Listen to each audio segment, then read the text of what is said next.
जब भूखी बच्ची की जिद के आगे प्रकट हुए जगन्नाथ, आज भी खिचड़ी का पहला भोग सवारी में साथ होती है राजस्थान की इस भक्त की प्रतिमा। पुरी में भगवान जगन्नाथ की विश्व प्रसिद्ध रथ यात्रा शुरू हो गई है। भगवान जगन्नाथ बहन सुभद्रा और भाई बलराम के साथ निकल गए हैं। अब वे अपनी मौसी के घर यानी गुंडिचा मंदिर जाएंगे और 9 दिनों तक वहीं रुकेंगे। इसके बाद वापस जगन्नाथ मंदिर लौट आएंगे। जगन्नाथ भगवान को पुरी मंदिर में रोजाना 6 भोग लगाए जाते हैं। इनमें भी सबसे पहले नाश्ता भोग में खिचड़ी और हलवे का भोग लगाया जाता है। भगवान जगन्नाथ को लगाए जाने वाले इस नाश्ता भोग से राजस्थान और यहाँ की भक्ति की शक्ति का गहरा जुड़ाव है। ऐसी मान्यता है कि 295 साल पहले एक 13 साल की भक्त की जिद के आगे भगवान जगन्नाथ को साक्षात प्रकट होना पड़ा था। प्रकट होकर उन्होंने बच्ची का बनाया हुआ खिचड़ा का भोग भी खाया था। राजस्थान के नागौर जिले के कालवा गांव के रहने वाले जीवनराम डूडी के घर 20 अगस्त 1615 के दिन कर्माबाई नाम की बच्ची का जन्म हुआ था। जीवनराम डूडी कृष्ण भक्त थे। वो हमेशा भगवान को भोग लगाने के बाद ही खाना खाते थे। कर्माबाई भी अपने पिता जीवनराम की यही दिनचर्या देखते देखते बड़ी हो रही थी। कर्मा जब 13 साल की थी तब एक बार जीवनराम अपनी पत्नी सहित पुष्कर स्नान को गए। उन्होंने घर पर अकेली अपनी बेटी कर्मा से कहा कि भगवान को भोजन कराने के बाद ही खुद कुछ खाना है।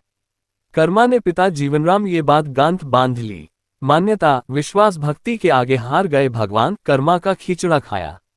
सरल स्वभाव की बच्ची कर्मा पूजा के नियम और भगवान को भोग लगाने के तरीकों से परिचित नहीं थी। उन्होंने सोचा कि अब रोजाना भगवान को खाना खिलाने के बाद ही खाना खाना है। वो समझी कि भगवान भी साक्षात प्रकट होकर भोजन करते होंगे। पिता के पुष्कर जाने के बाद कर्मा ने बाजरे का खिचड़ा बनाया और भगवान से भोजन करने का निवेदन करने लगी। प्रचलित मान्यताओं के अनुसार अगले 3 दिन तक भगवान नहीं आए, तब तक कर्मा भी भूखी रही।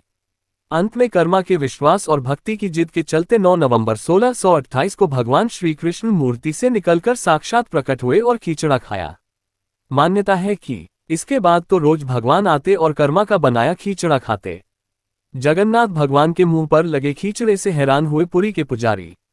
जगन्नाथ मंदिर से जुड़े विनायक दास महापात्रा ने बताया कि ऐसी मान्यता है कि सन 1628 में पुरी के जगन्नाथ मंदिर में रोज सुबह भगवान के मुंह और कपड़ों पर बाजरे से बना भोग चिपका होता था। इस बात से वहां के पुजारी भी हैरान थे। इसके बाद जब उन्होंने पड़ताल की तो सामने आया कि राजस्थान के नागौर के एक गांव में भगवान के साक्षात भोग लेने का दावा किया जा रहा है। उन्होंने इसका प्रमाण जानने के लिए कर्माबाई को जगन्नाथपुरी मंदिर बुलाया। यहाँ कर्माबाई ने खिचड़ा तैयार कर जगन्नाथ भगवान को भोग लगाया। ऐसा बताया जाता है कि कर्माबाई ने भोग लगाया तो चमत्कार हुआ और भगवान ने साक्षात प्रकट होकर कर्मा का बनाया खिचड़ा खाया। इसके बाद तो वहां मंदिर में भी कर्मा का बनाया खिचड़ा भगवान जगन्नाथ रोज जीमते थे। जब महात्मा ने बिना नहाए कर्मा को जगन्नाथ मंदिर में भोग लगाने से किया मना। मान्यता है कि कर्माबाई के जगन्नाथ मंदिर के पास ही रहने और रोजाना उन्हें अपनी खिचड़ी का भोग लगाए जाने के दौरान जगन्नाथ मंदिर के एक महात्मा ने देखा कि एक बूढ़ी महिला कर्माबाई रोजाना भगवान को खिचड़ी का भोग लगाती है। अगले दिन उन्होंने कर्माबाई पर नजर रखी और देखा कि वो बिना स्नान किए ही भगवान के लिए खिचड़ी बना रही थी और बाद में उसे मंदिर में लाकर भगवान को भोग लगा दिया। इस पर महात्मा ने कर्माबाई को टोक दिया और आइंदा बिना स्नान किए भगवान को भोग लगाने से मना कर दिया। कर्माबाई ने महात्मा की बात मान ली। अगले दिन कर्माबाई ने महात्मा के कहे अनुसार स्नान कर पूरी साफ सफाई के साथ भगवान की खिचड़ी तैयार की। बताया जाता है कि उस दिन भगवान स्वयं मंदिर से निकलकर कर्माबाई की झोपड़ी में पहुंचे और वहीं बैठकर कर्माबाई के हाथों से खिचड़ी खाए। जल्दबाजी में भगवान अपना मुंह पहुंचे बिना ही मंदिर चले गए। वहां जब पुजारियों ने मंदिर के पैट खुलने के बाद देखा कि भगवान के मुंह पर खिचड़ी के दाने लगे हुए हैं। ये संभव नहीं था कि कोई कपाट खुलने से पहले ही भगवान को भोग लगा दे। पता चला कि कर्माबाई भी आज भोग लगाने मंदिर नहीं आई थी। पता लगाने के लिए कर्माबाई को पूछा गया तो उन्होंने कहा कि मेरा कान्हा तो भोग लेने खुद ही आ गया था। इसी पल महात्मा को अपनी गलती का एहसास हो गया। उन्हें पता चल गया था कि भगवान तो वात्सल्य और भक्ति के ही भूखे हैं, उन्हें आडंबरों से कोई लेना देना नहीं है। पुरी में कर्मा रसोई भगवान जगन्नाथ को नाश्ता भोग आज भी इसी रसोई से लगता है। 30 नवंबर 1702 को 88 वर्ष की आयु में कर्माबाई ने जगन्नाथपुरी मंदिर में ही शरीर त्याग दिया। इसके बाद से यहाँ कर्माबाई की भी पूजा होने लगी। मंदिर में एक रसोई बनी है जिसका नाम भी कर्मा रसोई है।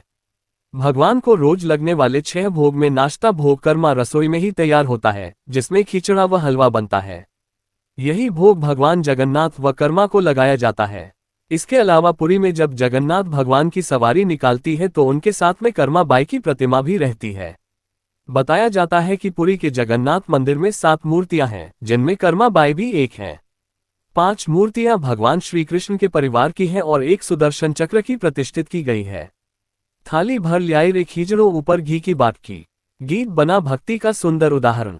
थाली भर ल्याई रे खीजड़ो ऊपर घी की बाट की, जीमो महाराज श्याम धनी जिमावे बेटी जाट की। ये गीत देश भर में किसी भी जागरण और सत्संग में गाया जाने वाला श्री कृष्ण की विश्वास भक्ति का सबसे अनूठा और सुंदर उदाहरण है। इस गीत में कर्मा बाई की श्री कृष्ण की विश्वास भक्ति का बखान किया गया है। जगन्नाथ मंदिर के अलावा कालवा में भी बना है कर्मा बाई का मंदिर। जगन्नाथ मंदिर में कर्मा बाई का मंदिर भी बना हुआ है, जहां कर्मा बाई की प्रतिमा स्थापित की हुई है।